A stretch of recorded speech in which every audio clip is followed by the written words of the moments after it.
YouTube? Welcome back to Eastside RC. Today, guys, we're going to be doing a little recommended video by a subscriber, Sigma008. His name is Christopher. Shout out to you, bud.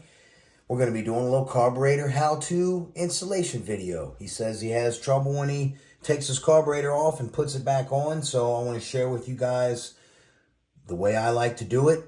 And I don't have any issues ever with my carburetors. So we're going to take a look at some various gaskets here I got laid out that you can use, and you can get all these from DDM. That's where I got these. You can also get some gaskets from Fearless RC.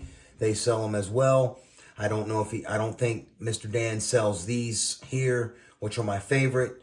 So let me get into those real quick and share with you guys. The intake gaskets for the G320 and up platforms, I like these right here. Notice they have like a metal. These are a crush type one-time use gasket. And the part number is AV983. These are the Velocity Stack gaskets. You're going to need some of these. AF313. These are good to keep on hand and they are reusable. And then for the smaller platform engines, which would be up to 30.5 cc, you can use these right here. AV621, and they are also a crush type one-time use for the intake.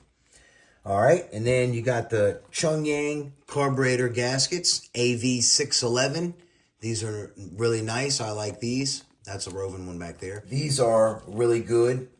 I like these. You can reuse these as well. These AV506. These are Zenoa up to 30.5 cc intake gaskets. All right, and then as well as the carburetor gaskets for either platforms. All right, these are the nice Zenoa ones. These are my favorite, and that's what we're going to be using today. And for our intake gasket, I'm going to be using the FLMLF gaskets right here that I got from AliExpress. The tools we're going to be using is just a screwdriver. If you have regular socket head bolts, then you'll obviously need an Allen wrench, but I'm going to use these Zenoa ones here, and we're going to use a tuning screwdriver. Now, do you need a torque wrench like this for something like this application? Absolutely not, man. You don't need a torque wrench. You don't need to go cranking down on your carburetor with something with this much leverage. All right, you just don't need it. I know the inch pounds are low, but you can use it if you want to, but I never do. All right, your intake gasket, super critical. Notice the pulse hole. Make sure it lines up with the gasket. Your intake has no specific way because it's got a pulse hole at the top and bottom. So just put that on there, and you can put your little Loctite on here if you want, or some high temperature RTV silicone, Permatex Ultra Black, something like that. All right, and then we're just gonna thread these on down in here and snug them up. When tightening your intake, turn it till it hits the lock washer and stop. That side too. All right. Now you're going to draw it up evenly. See the lock washer closed there? All right, we're going to close the washer here. Now, both sides are closed. How tight do we get this? We get it this tight. Snug. Snug. See how I turned it and it stopped? Check it over here. Tight. Tight. All right, that's it. That's it. She's tight. Good and tight, all right? Just snug is all you need to get that. You get that too tight, you go putting a torque wrench on there and cranking this out, you wind up smashing this gasket here and ruining the seal, okay? That's all you need to get it, man. Just snug. Now let's install the carburetor. Another reason you don't want to get this too tight is you could also risk cracking the intake block, and that's no good.